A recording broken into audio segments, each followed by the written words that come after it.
देखिए जो केमिस्ट्री में है उसमें क्या पढ़ेंगे हम आज IUPAC नेम। पहले तो ये जानेंगे कि IUPAC है क्यों है। तो IUPAC जो है एक ऐसी संस्था है जो केमिस्ट्री के यौगिकों के लिए किस चीज के लिए प्रयोग की जाती है, नामकरण के लिए। किसके लिए?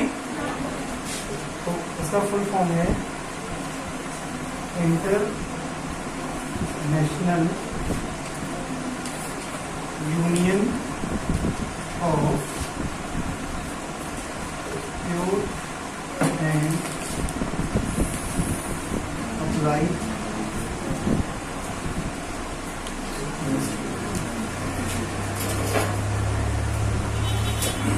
जैसा कि नाम सजेस्ट कर रहा है, international union of pure and applied chemistry, अंतरराष्ट्रीय स्तर पर। मतलब एक तो जैसे हम छोटा सा एग्जांपल लेते हैं हम लोगों के बीच से, एक हम लोगों को प्रॉपर नेम दिया जाता है, जैसे आपका नाम जानवी, आपका नाम अभिषेक, इनका नाम सुमित, इनका नाम प्रीति। तो है क्या, वो आप ऑल ओवर कहीं भी जाइए उसी नाम से जानेंगे। लेकिन घर में कोई कहता है टिंकू, कोई कहता है चिंकी, कोई कहता है रिंकी, है ना। तो वो क्या है, आपका कॉमन नेम है। जो आपके कॉमन पीपल्स हैं जो टचवुड में रहते हैं, they will call you from that, है ना। तो इसी तरीके कुछ यौगिकों का या तत्वों का एक इंटरनेशनल यूनियन पे या अंतरराष्ट्रीय स्तर पर या संघ पर नाम दिया जाता है। उसी संस्था को बोलते हैं IUPAC संस्था, और इस प्रोसेस को नेमिंग के IUPAC नेमिंग या नेम बोलते हैं। जो IUPAC नेमकरण है यौगिकों का या तत्वों का, उसके लिए सबसे पहले आपको ये जानना होता है कि जितने भी हाइड्रोकार्बन्स युक्त होते हैं फर्स्ट ऑफ ऑल उनका नामकरण करें, ठीक। फिर दूसरा होता है कि आपको कार्बन नंबर्स के आधार पर उनका नामकरण आना चाहिए। फिर तीसरा है कि जो जितने भी कार्बन युक्त आपकी चेन है, तो जो सबसे लंबी चेन होगी उसको आप नंबरिंग करेंगे, नामांकन करेंगे। मतलब 1 कार्बन, 2 कार्बन, 3 कार्बन ऐसे करके जिसमें लंबी है। फिर उसके लिए चौथा पॉइंट जरूरी है कि आपको जो हमारे क्रियात्मक समूह उनकी जानकारी होना आवश्यक है। और सबसे टॉप मोस्ट और फर्स्ट ऑफ ऑल ये जानना जरूरी है कि आपको बॉन्ड का परफेक्शन होना चाहिए, सबसे बड़ा मायने है। और सारी चीजें तो बात की हैं। सिंगल बॉन्ड है तो क्या हम सफिक्स यूज करते हैं, डबल बॉन्ड है तो क्या हम सफिक्स यूज करते हैं, ट्रिपल बॉन्ड है तो क्या सफिक्स है। इनके बाद ही आप नामकरण कर पाएंगे। जैसा कि आप पढ़े होंगे आपने प्रीवियस क्लास में अपना कि जैसे सिंगल बॉन्ड है तो नामकरण में क्या लगा होता है, एन, सफिक्स क्या लगेगा, एन। जो अगर डबल बॉन्ड है तो क्या लगेगा, एन लगेगा। और जो ट्रिपल बॉन्ड है तो आइन लगेगा। तो सबसे बड़ी चीज ये है। फिर क्रियात्मक समूह इसी तरीके अमाइड है, कार्बोक्सिलिक समूह है, अल्कोहलिक ग्रुप है ना, फिनोलिक ग्रुप है, कीटोनिक ग्रुप है, एंड सो ऑन। इसी प्रकार से और भी सारे। जब 5वां पॉइंट होता है तो 5वां पॉइंट क्या है कि जो नामकरण करेंगे किसका, क्रियात्मक समूहों का, है ना। जो आपकी हाइड्रोकार्बन युक्त श्रृंखला है या चेन है, उसमें जो यौगिकों का या क्रियात्मक समूह का नामकरण करेंगे तो it will be always according to the alphabetical character या ऑर्डर। तो अल्फाबेटिकल क्या है, ABCD। जैसे मीथेन है और क्लोराइड है तो आप पहले क्या लिखेंगे, क्लोराइड पहले लिखेंगे, मीथेन बाद में, क्योंकि अंग्रेजी की वर्णमाला में C पहले आता है और M बाद में आता है, ठीक। तो जैसे एक एग्जांपल पहले लेते हैं कि CH3, CH2, CH2, CH2, CH3। अब देखिए ये बहुत ही सिंपल सी चेन है। ये हमारी, इसका संरचना सूत्र पहले तो बना लीजिए, बना लीजिए संरचना। एक चीज और है, संरचना सूत्र किस लिए बनाते हैं, आपके दिमाग में ये कॉन्सेप्ट होना चाहिए। संरचना सूत्र बनाने से आपका बॉन्डिंग का क्लियर हो जाता है। सबसे पहली चीज जो अभी बताई ना कि ये चीज जरूरी है, जब इसको लिखेंगे तो C, हाइड्रोजन कितने हैं? 3। फिर नेक्स्ट C, 1 2 3 4 5, 1 2 3 4 5, ये हाइड्रोजन, ये है, ये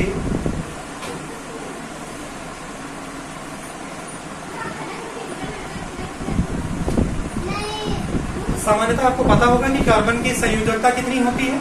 4 होती है। कितनी होती है? 4 होती है। तो अब देखेंगे यहाँ पर अपना जो आपने यौगिक संरचना सूत्र बनाया है, you have to be verify by yourself. आप खुद ही उसको सत्यापित करिए कि नहीं ये आपने जो बनाया वो सही है कि नहीं। कैसे? यहाँ पर हाइड्रोजन गिन लीजिए पहले। 3 2 5 2 7 2 9 1 10 2 12, कितने? 12 है। यहाँ पर 1 2 3 4 5 6 7 8 9 10 11 12। कार्बन कितने हैं? 1 2 3 4 5, 1 2 3 4 5। ठीक, इसका मतलब आपने जो संरचना सूत्र बनाया है वो सही है, क्योंकि जो अगर 12 हाइड्रोजन है और 5 कार्बन है तो संयोजकता आपकी कार्बन की 4 4 सब में पूर्ण हो रही है। ये देखिए 4, इसमें भी 4, इसमें भी 4, इसमें भी 4 और इसमें भी 4, ये कंटिन्यू। अब ये सिंगल बॉन्ड है। कौन सा बॉन्ड है? सिंगल बॉन्ड है। तो इसमें क्या लगाएंगे? सफिक्स एन लगाएंगे। ठीक, अब इसके नामकरण का प्रोसेस आता। अब देखिए इसमें बताया था क्रियात्मक समूह की तरफ से काउंटिंग करते हैं, तो इसमें क्रियात्मक समूह तो कोई है नहीं। नॉर्मली आपका मेथिल समूह लगे हुए लास्ट में। ठीक है, तो आप चाहे तो इधर से कर दें नंबरिंग या फिर इधर से कर दें।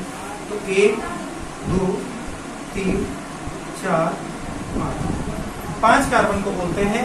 1 को मेथ, 2 को एथ, 3 को प्रो, 4 को ब्यूट और 5 को पेंट। तो इसमें पेंट जोड़ देंगे और प्लस एन, तो क्या नामकरण हो गया? पेंटेन। क्लियर है?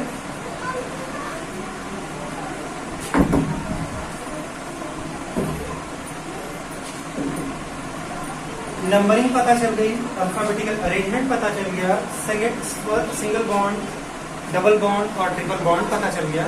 अब आपको पता होना चाहिए कार्बन की नंबर्स के आधार पर उनका नामकरण, कार्बन की संख्या के आधार पर उनका नामकरण।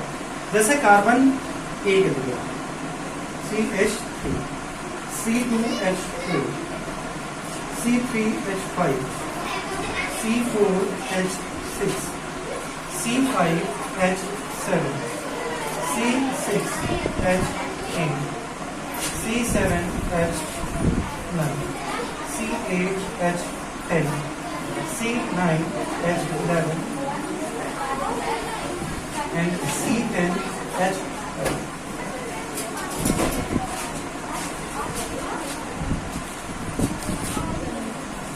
अब ये क्या है? सिंगल कार्बन है, 1 है। 1 को बोलते हैं मेथ। क्या बोलते हैं? मेथ। 2 को बोलते हैं एथ। 3 को, 4 को ब्यूट,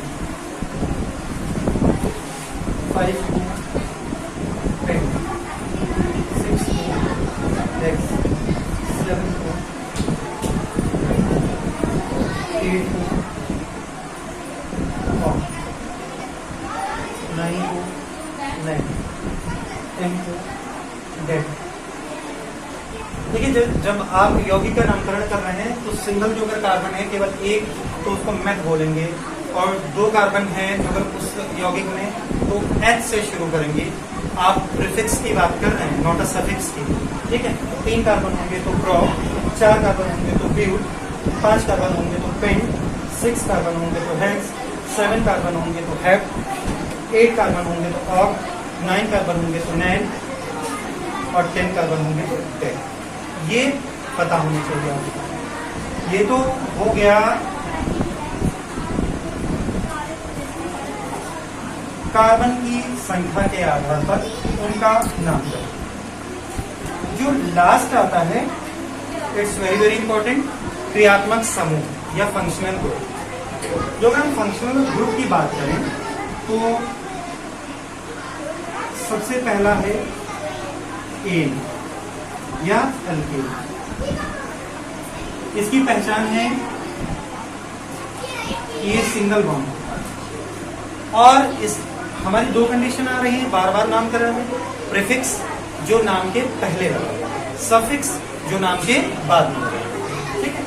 तो इसमें क्या करेंगे, नाम के अंत में एन जोड़ देते हैं। फिर आता है एल्कीन, तो इसमें क्या पहचान होती है, डबल बॉन्ड होता है और नाम के अंत में एन लगा देते हैं। फिर होती है एल्काइन,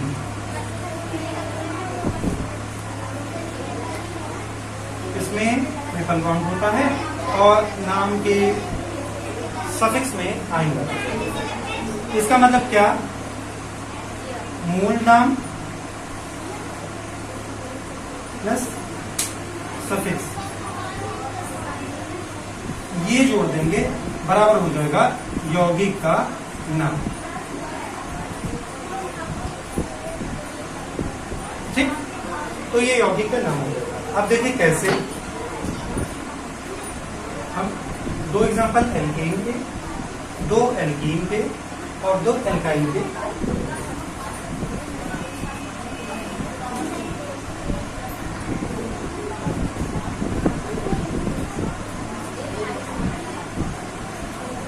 अब देखिए इसका संरचना सूत्र पहले बना लेंगे।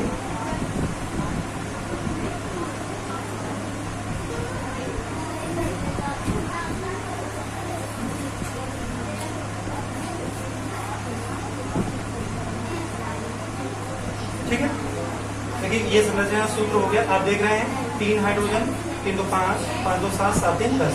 यहाँ पर कितने हाइड्रोजन है, 1 2 3 4 5 6 7 8 9 10। कार्बन कितने हैं, 1 2 3 4 एंड हियर आर आल्सो 1 2 3 4। इसका मतलब जो हमारा संरचना सूत्र है इट्स करेक्ट। 1 2 3 4, 4 कार्बन को क्या बोलते हैं, ब्यूट, और प्लस सिंगल बॉन्ड है इसलिए लगा देंगे ए।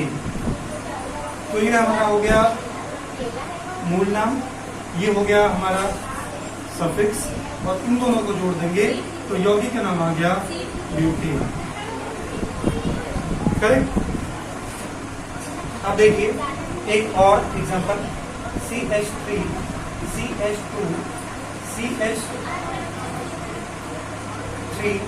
CH2 CH2 CH3, okay. अब इसमें देखिए 1 2 3 4 5, 5 कार्बन को क्या बोलते हैं, पेंट। सिंगल बॉन्ड है सब में इसलिए एन जोड़ देंगे। अब देखिए, अब इसमें ये कौन से ग्रुप है, मेथिल है ना, अभी शुरुआत में पढ़ा था मेथिल। तो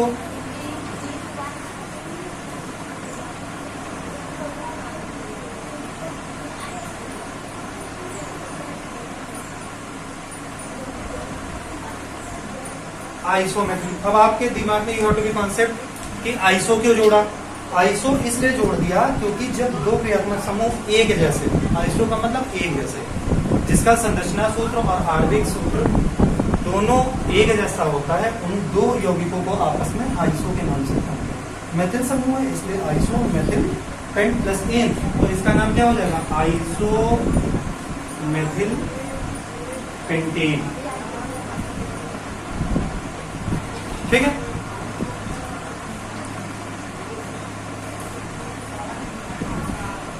ये तो हो गया एन का। अब आ जाइए जो डबल बॉन्ड, इट्स एन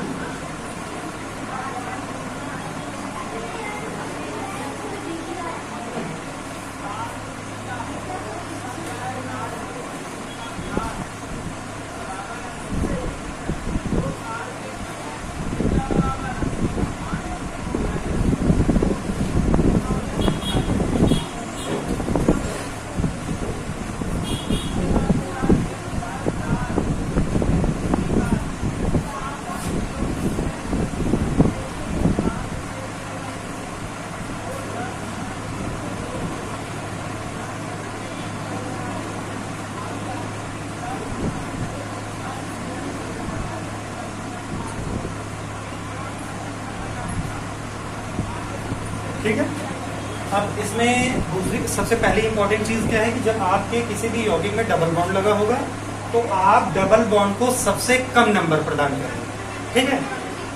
सबसे कम नंबर प्रदान करेंगे तो आप काउंटिंग किधर से शुरू करेंगे, राइट हैंड से। 1 2 3 4 5।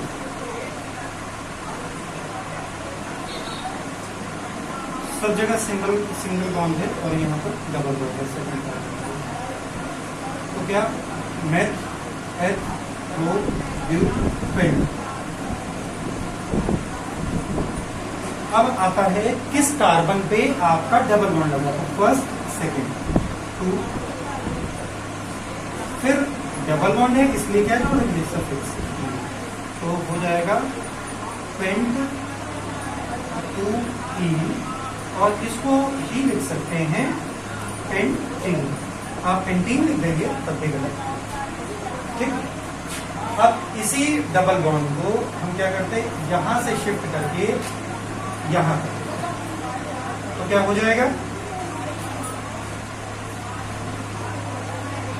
यहां से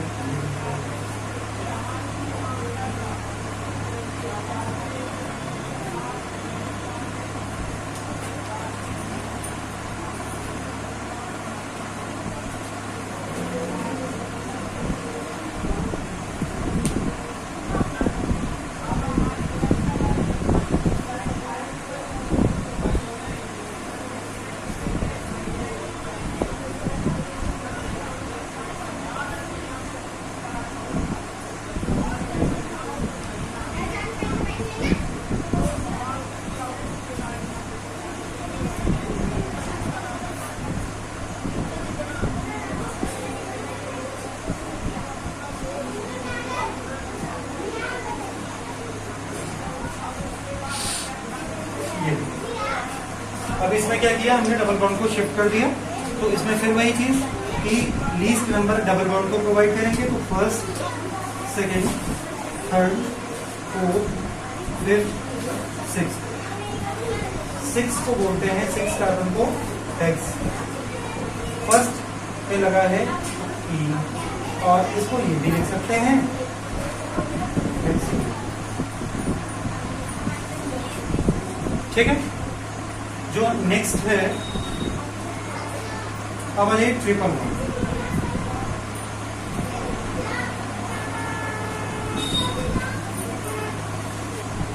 यू नो कि ट्रिपल बॉन्ड के सफिक्स के फॉर्म में आई लगाते हैं, ठीक है। आई पे जब आप लिखेंगे CH H,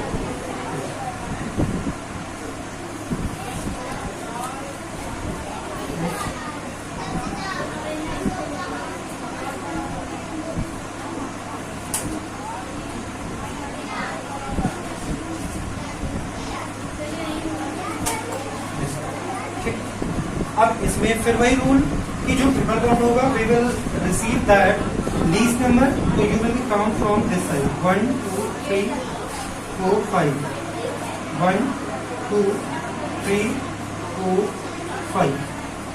तो 5 को बोलते हैं पेंट और प्लस फर्स्ट 2 सेकेंड नंबर पे और आई, तो बोलेंगे पेंट 2I और इसको लिख सकते हैं पेंटा,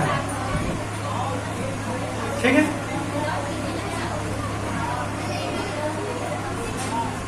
अगेन कार्बन, सबसे बड़ी चीज आपको देखना है valency of the carbon.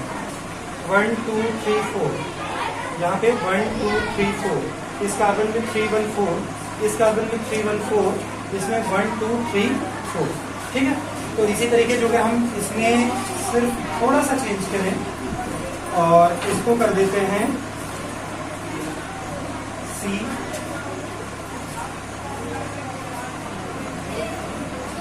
H H C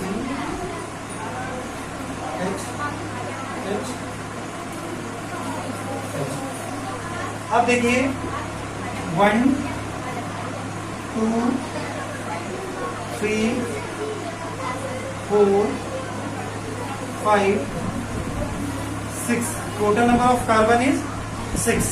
अब इधर से काउंटिंग करेंगे 1 2 3 4 5 6, मतलब इस यौगिक में हम क्या देख रहे हैं कंपाउंड में कि आप चाहे राइट से काउंटिंग कर रहे हैं तब भी थर्ड कार्बन पे आ रहा है ट्रिपल बॉन्ड, लेफ्ट से कर रहे हैं तब भी कार्बन किस नंबर पे ट्रिपल बॉन्ड किस नंबर पे आ रहा है, थर्ड कार्बन। इसका मतलब आप इस कंपाउंड में चाहे राइट से काउंटिंग करिए या फिर लेफ्ट से, किसी भी तरफ से कर सकते हैं। 6 कार्बन को X, थर्ड कार्बन पे आइन लगा हुआ है और आइन लिख देंगे तो हो जाएगा H3 आइन और लिख सकते हैं H